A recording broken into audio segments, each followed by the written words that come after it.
talking to you about the Confederation of British Industry. Lots of texts and emails coming in. This says, Lisa in Stamford says, what a brilliant guest, Gerard Battlemore's. That's the leader of UKIP. I have to say, Lisa, I've never spoken to him before. He spoke absolute common sense. At last, a politician who seems to grasp what is going on and has an idea of how to sort it out. Another one here says we should be training our own people. We have more than enough people here. Rashid is in Croydon. What do you think, Rashid? Good evening. Hi, evening. Hi, Andrew, and thanks for taking my call. No, pleasure. On your show. Well, very good to have you on.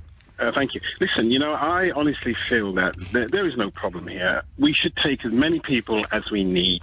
And all these racists and bigots who keep crying out that we're full and we're spilling over and they can't get on a bus and there's traffic should just really keep quiet and embrace the good that immigration does for this country. And it's as simple as that. I totally agree with CB. I think they've got it absolutely right.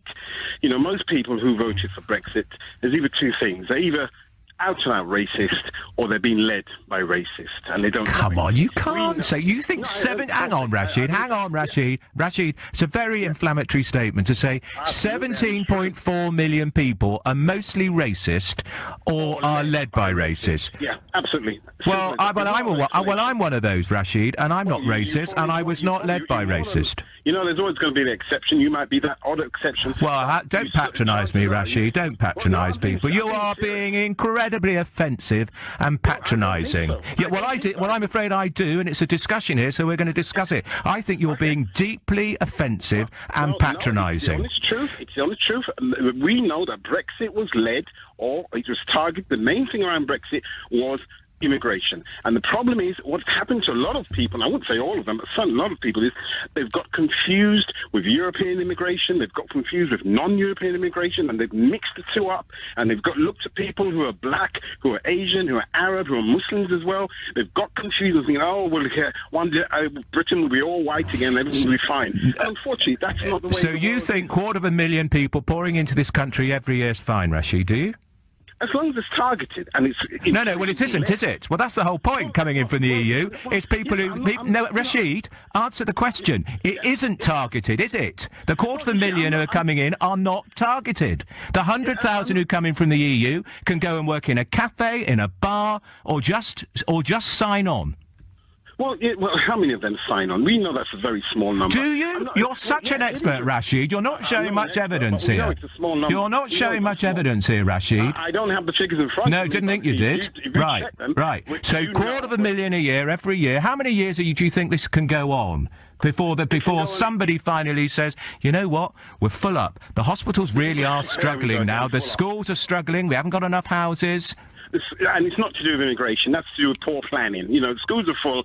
Well, you see, when they were planning the schools and hospitals, Rashid, they didn't know that Tony Blair was going to say to people from the EU, you can all come in as many as you like and no transitional limits, which other countries did. Well, that was the job of the planners. They should have known. It's not like he kept it a secret, that they should have known. And what we have here is, like I said, what we need, if we have targeted, intelligent-led immigration, there'll be absolutely nothing wrong. And I don't see the problem. People should just wake up and realise the world has moved on. It's not going to be like it was in the 60s, 50s, or whenever they dream of this paradise. It's not going to happen. Things have changed, and things will only get better. Yeah. Don't you think people with that patronising, insulting view of yours, Rashid, are why so many people voted to leave? Because they were sick to death of people like you telling them they were racist for feeling that they were feeling a bit overwhelmed.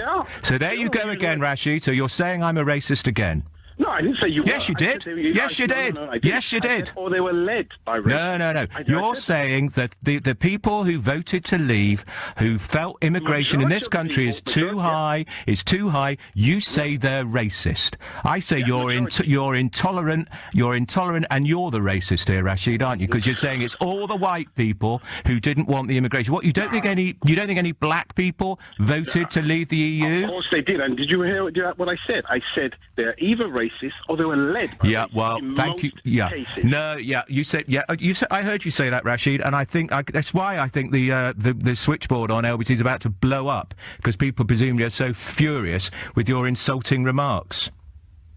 That's the truth, and it's and everybody. Well, I'm glad you think it's the truth. And who's everybody who knows? Who is everybody who knows? No, I'll tell you what it is. Hang on, Rashid. You said everyone knows. Everyone knows what? that even most of the people who voted for Brexit are either racist. So the 17.5 million people are so stupid. That's what this country has become. Yeah. Well, Rashid, God help us if people like you take over, because with your high-handed, patronising, insulting manner, you do the cause of staying in the EU no favours at all. And you know the worst thing is? They're not bold enough. They can't stand up and say it. So they hide behind all sorts of things, like such as sovereignty. Well, I'm very glad you said it, Rashid. I'm very glad you said it, because if I was worried we weren't going to have enough calls tonight, we'll now have enough calls to go on till 4 in the morning, probably most of them saying, who the hell does he think he is? Yeah, well, and sovereignty, by the way, I rather like the idea of sovereignty. Actually, I quite like the idea that the British Parliament decides what happens in Britain, rather than 27 other countries telling us what we can and can't do. Let's see where it leads us then. Yeah, well, that's my view of sovereignty. You think it's okay for 27 other countries to tell us what we can and can't do? Democratic. Yeah. You think the European Commission is democratic? Do you? Absolutely. The five presidents, none of whom are elected. None of whom are elected. They are indirectly through the people. Come off it. Come off it. Come off it. How many elections do you want? Do you want to? Soon you'll be asking for elections for the man who does your meter. Rashid, there is nothing democratic about the European Commission, which is why all over Europe, more and more people are voting for parties that are anti-EU, because they're sick to death of people like you thinking you know best on behalf of the very stupid little people, Rashid. Racism. Well, you call it racism if you like. I think you're rude, patronising and intolerant, but you're very welcome to call LBC and this programme anytime. That's Rashid. Thank you for that.